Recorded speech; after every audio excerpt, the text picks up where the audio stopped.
हमारे चैनल पर खुश आमदीद। अगर आप हमारे इस चैनल पर पहली दफ़ा आए हैं तो सब्सक्राइब ज़रूर करें। मेरी हम उम्र सभी लड़कियों की शादियां हो गईं और खूब से खूब तर की तलाश में अम्मा जान को मेरे लिए कोई रिश्ता न जचा। यहाँ तक कि मैं 26 साल की हो गई। अब जब किसी जानिब से शादी का बुलावा आता मैं अफसुर्दगी का शिकार हो जाती। मेरी हम उम्र तो किया, मुझसे छोटी लड़कियां भी बारी बारी सुहागन हुई जाती थीं और मैं हसरत से उनको बारी बारी सुहागन जूड़े में लिपटा हुआ देखती रह जाती थी। मेरे दिल में भी अरमान भरे थे, कुछ आरज़ू कुछ हसरतें थीं।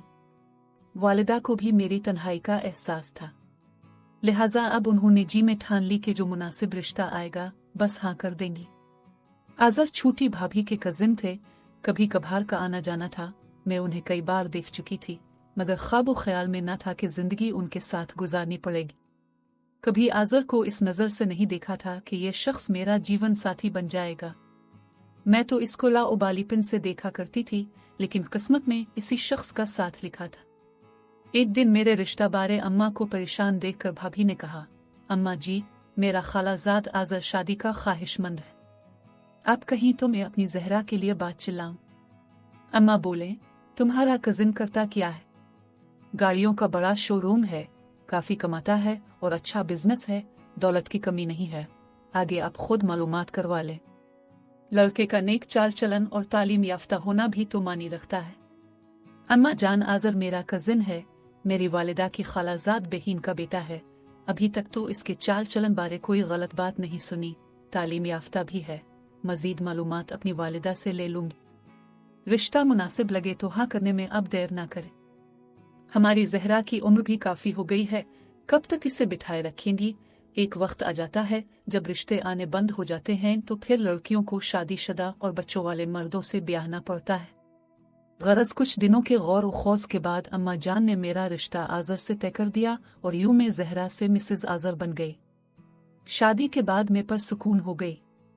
आज़र के पास किसी शय की कमी ना थी। शुरू दिनों मुझे घुमाया फिराया भी खूब। बाद में जब बेटी ने जन्म लिया मैं बच्ची में मसरूफ हो गई और हम नॉर्मल जिंदगी गुजारने लगे। 2 साल बाद एक और बेटी की मां बन गई। मेरी मसरूफियत बढ़ी तो वक्त के साथ साथ मेरे शौहर की मसरूफियात भी बढ़ती गई। वो अब सुबह सवेरे निकल जाते तो 3-4 रोज बाद घर आते। मैं पूछती तो कहते कि कारोबार के सिलसिले में दूसरे शहर जाना पड़ता है। अच्छी कमाई तभी होती है जब मालिक खुद कारोबार की निगरानी करे। सच था कि उनकी कमाई रोज बरोज बढ़ रही थी और इसी कमाई पर हम ऐश की जिंदगी बसर कर रहे थे। लेकिन दिल कभी कभी अंदर से डरता था और दुआ करती थी कि खुदा हमेशा ऐसा रखना और कभी आजमाइश में न डालना। अल्लाह की आजमाइश कड़ी होती है और दौलत भी अल्लाह पाक की आजमाइश में से एक है, जो कभी राहत तो कभी अजाब बन जाती है। मेरे दिल में गिराही थी, तभी खैर की दुआएं करती रहती थी। आखिरकार हमारी भी आजमाइश के दिन शुरू हो गए। हुआ यूं, एक दिन मेरे बड़े भाई ने कहा, आज़र तुम गाड़ियों का कारोबार करते हो, मेरी पुरानी गाड़ी बिकवा दो और कोई इससे बेहतर दलवा दो। दूसरे रोज मेरे खावंद एक पार्टी लेकर गए और भाई की गाड़ी बिकवा दी। दोनों तरफ से अपना कमीशन लेकर जेब में डाला और फिर कुछ दिनों बाद भाई को 5 लाख में एक अच्छी गाड़ी दिलवा दी। भाई ने कहा, आज़र मियाँ मुझे तो इस गाड़ी में कुछ गलत लगता है, मगर उन्होंने भाईजान को मुतमईन कर दिया। एक रात आज़र ने मुझे बताया कि दरअसल गाड़ी सिर्फ 3,50,000 की थी, बाकी पैसे मैंने अपनी जेब में रख लिए। इस इंकिशाफ पर मैं सहम कर रह गई, मगर क्या करती। एक तरफ भाई और दूसरी तरफ खावंद, अपनी 2 मासूम बच्चियों का बाप। शौहर की चुगली भाई से लगाती तो भी मारी जाती। चंद दिन गुजरे तो मेरे भाई से आज़र ने कहा कि एक दिन के लिए आपकी गाड़ी चाहिए। इन बेचारे ने दे दी। ये गाड़ी लेकर ऐसे गायब हुए कि 15 रोज बाद आए, मगर गाड़ी की जगह सिर्फ 1 लाख देकर बोले, ये भाई को दे देना और कहना कि वो गाड़ी ठीक नहीं थी, मैं बाद में और अच्छी गाड़ी दिलवा दूंगा। थोड़ा इंतजार करना होगा। बाद में न रकम दी और न गाड़ी दिलवाई। वो इंतजार ही करते रह गए। इस वाकया के 2 माह बाद ही एक दिन दरवाजा बजा। एक शख्स ने आकर कहा कि मैं आज़र का दोस्त हूँ, उनको किसी गलत गाड़ी को बेचने के केस में पुलिस ने गिरफ्तार कर लिया है। अब फिक्र न करना, हम कोशिश कर रहे हैं, जमानत हो जाएगी, मगर ये बात अब किसी को ना बताना। यह सुनकर मैं दंग रह गई। इज्जत का सवाल था, खावंद के वापस आने का इंतजार करना था। किसी से जिक्र न किया। अपने मैके में भी नहीं कि बाप और भाइयों की नजरों से मेरे खावंद की इज्जत गिर जाएगी। 6 माह गुजर गए, वो वापस ना आए। अब मैं घबराई, जो पैसे थे सब खत्म हो गए थे। जेवर भी कुछ फरोख्त करके इज्जत की खातिर घर को संभाला। हर वक्त गाड़ी में घूमने वाली अब बसों में धक्के खाती थी, मगर शौहर की इज्जत बनाने के लिए हर किसी से कहती थी। वो खुद मुझे गाड़ी पर छोड़ गए। बच्चों की फीस न दे पाई तो उनको स्कूल से उठा लिया। जेठ और जेठानी को बता दिया कि ऐसा मामला है। वो अलग परेशान थे, मगर वो किसी को बताते नहीं थे। इज्जत का मसला था। पड़ोसियों से कर्ज लेना पड़ा, मगर वापसी की कोई राह सुझाई ना देती थी। 8 माह बाद एक रात वो चोरों की तरह घर आए। आते ही बोले, जमानत करवाई थी, किसी से रकम ली, अब वकील को पैसे अदा करने हैं। तुम अपने भाइयों से किसी तरह 50,000 रुपए का बंदोबस्त कर दो, वरना मुझे जेल जाना पड़ेगा। इन दिनों 50,000 बहुत कीमत रखते थे। 50,000 में घर आ जाता था। मैं हैरत से उनका मुंह तकने लगी। इतनी मुद्दत बाद शक्ल दिखाई थी, ये तक न पूछा कैसी हो, बच्चे किस हाल में हैं, कैसे गुजारा करती रही हो। बस आते ही रुपयों का तकाजा करने लगे, जैसे उनको किसी बात की परवाह ना हो। मैं इन्हीं के आसरे पर थी, भला इतनी रकम कहाँ से लाती, मगर वो दिल की बात जुबान पर ले ही आए और बोले, कल घर चली जाओ और कल तक रकम बहर हाल मुझे चाहिए। मजबूरन जाकर उनसे हाल कहा और मिन्नत की कि किसी को ना बताएं। अम्मा के पास जमा पूंजी बस यही 50,000 पड़े थे। वो उन्होंने मुझे दे दिए कि बेटी, अच्छे वक्त की साथी बीवी होती है तो बुरे वक्त की भी वही होती है। कोई बात नहीं, कभी अच्छे दिन भी आ जाएंगे तो वापस कर देना। घर आकर रकम उनको दी। बाज की तरह झपट कर 9-2-11 हो गए और मैं खुले दरवाजे को तकती रह गई। उन्होंने पलट कर भी ना देखा। मैं जो बच्चों को बहलाती थी कि तुम्हारे बाबा आएंगे, फिर हम अच्छे अच्छे खाने बनाएंगे, मगर दोपहर को फिर वही फाका नसीब में था। मजबूरन जेठानी को फोन किया और तमाम अहवाल बताया, तो वो अल्लाह की बंदी फौरन अपने शौहर के हमरा लदी फंदी चली आई और चंद अयाम का राशन दे गए। दिल को कुछ ढारस हुई। अब खलवत और जलवत के किस्सा पारीना बन चुके थे। रात रात भर उनका इंतजार करती, मगर वो न जाने कौन सी दुनिया में थे। मैं शौहर परस्ती में इस कदर आगे निकल चुकी थी कि कभी भूले से भी किसी से तज़किरा नहीं किया। ले देकर जेठ जेठानी को इल्म था, मगर वो बेचारे किस मुंह से मेरे घर वालों को बताते कि उनकी बच्ची पर क्या गुजर रही है। यही लोग तो मुझको बया कर लाए थे। मैं भी सोचती थी कि अपना राज कहकर कहीं मैके में जलील ना हो जाऊं। बहनोई क्या सोचेंगे, भाभियां और उनके मैके वाले क्या ख्याल करेंगे। बस इसी वजह से अकेली घुलती रही। अगर कोई और लड़की होती तो खुदकशी कर लेती, या फिर कम अज कम अपने भाइयों बहनों को जरूर आगाह करती। मैं बदनसीब घर बचाने की खातिर कुछ भी तो ना कर सकी और खामोशी से ये मुसीबत सहती रही। फिर हुआ यूं कि कर्ज खाहों ने घर देख लिया। रोज सुबह शाम वो दरवाजा बजाने लगे। किसी के लाख रुपए थे, किसी के 2 लाख, किसी के हजारों थे।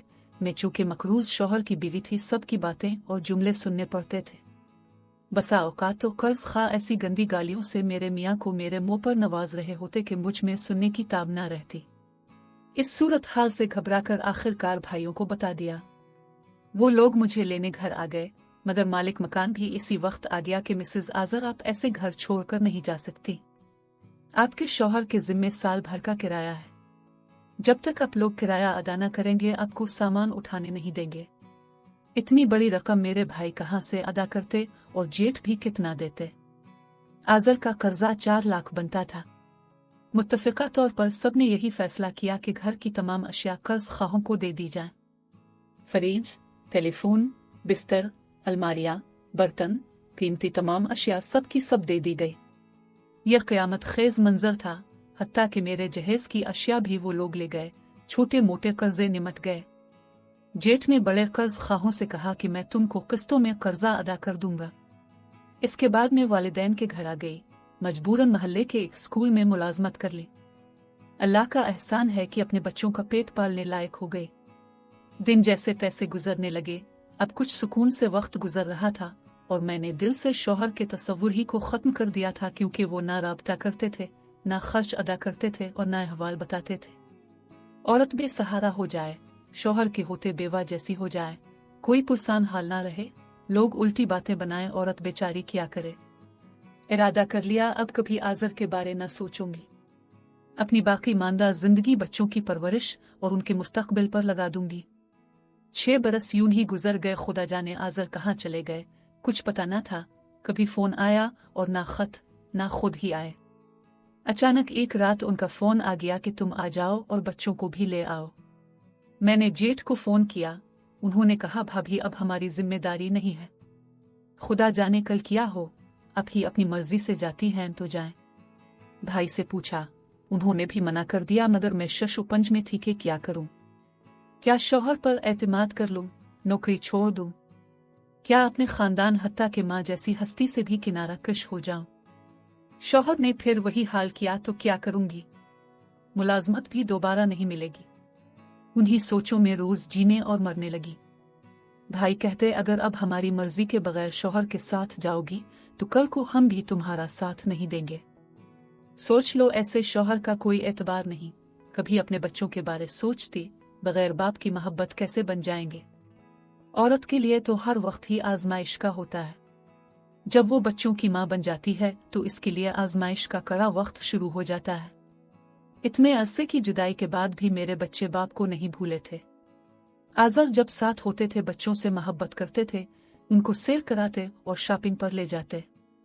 बच्चे तो मासूम होते हैं, वो उन यादों को फरामोश नहीं करते। मैं खुद भी यही सोचती थी कि अगर आज़र गलत तरीके से दौलत न कमाते, सही तरीके से काम करते तो आज हम कितने सुखी और खुश होते। मैं ये भी सोचती है काश हम ये चंद दिनों की बादशाहत, ये दौलतमंदी ना देखते, हम दरमियाने दर्जा के लोग ही रहते। आज़र की मुलाजमत होती या कोई छोटा मोटा कारोबार होता, बेशक 2 वक्त की रूखी सूखी मुयस्सर आती, लेकिन सुकून तो रहता। बच्चे बाप से जुदा ना होते और ये रुसवाइयां हमारे दामन में ना होती। जब आज़र के बार बार पैगामात आने लगे तो एक रोज मजबूर होकर मैं के और ससुराल वालों से चोरी छुपे उनके पास चली गई।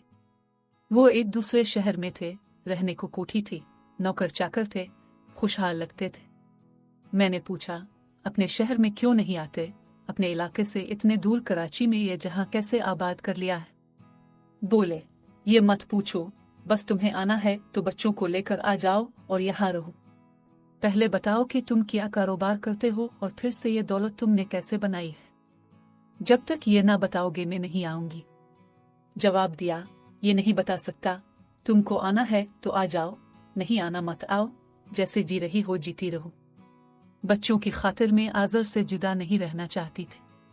इस वक्त तो वापस आ गई, अब सोच में थी उनके पास चली जाऊं कि ना जाऊं। मैं के और ससुराल वाले कहते, अब आज़र के पास जाओगी तो अपनी मर्जी से जाओगी, हम जिम्मेदार नहीं, बाद के हालात की तुम खुद जिम्मेदार होगी। बुरा वक्त दोबारा आ गया तो हम तेरा और तेरे बच्चों का साथ नहीं देंगे। अकेले फैसला ना कर पा रही थी। मैंने आज़र को फोन किया कि मुझे 2 माह की मोहलत दो, तनख्वाह के साथ ईद का बोनस मिलेगा, फिर नौकरी छोड़ दूंगी। अभी 2.5 माह गुजरे थे कि खबर लगी उनको पुलिस ने गिरफ्तार कर लिया है। वो ऐसे अफराद के साथ काम कर रहे थे जो मस्नूई ज़री अद्वियात बना रही थी। छापा पड़ा और उनके साथ ये भी अंदर हो गए। अब की सजा लंबी हो गई और सब ने कहा कि सद शुक्र तुम ना गए।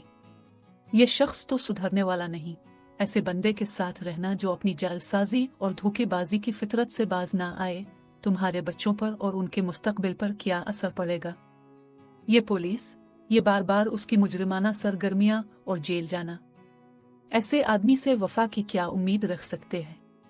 मैंने भी सोचा, ये ठीक कहते हैं, अब तो सभी हमदर्दी करते हैं, साथ देते हैं, बुरे भले के जिम्मेदार बने हुए हैं। कल को अगर मैं के और ससुराल वालों का सहारा भी जाता रहता तो मैं कहाँ की रह जाती, नौकरी भी छूट जाती।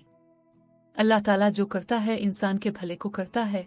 मैंने हिम्मत की, BA थी, B.Ed किया तो सरकारी स्कूल में नौकरी मिल गई, अपने बच्चे पाल लिए। वो तालीम पा गए और अपने मकाम पर जो किस्मत में था पहुंच गए। आज़र जब जेल से रहा होकर आए रूपोश हो गए, घर वापस ना आए। किस्मत से घर वापस आते, अब रहा ही क्या था उनके लिए घर में। बच्चे भी बाशऊर होकर समझ गए कि बाप से जुदाई का सबब कोई और नहीं, खुद उनका अपना बाप था। नाजरीन, कहानी के मुतालिक अपनी राय जरूर दें। मिलते हैं अगली वीडियो में, तब तक के लिए खुदा हाफिज।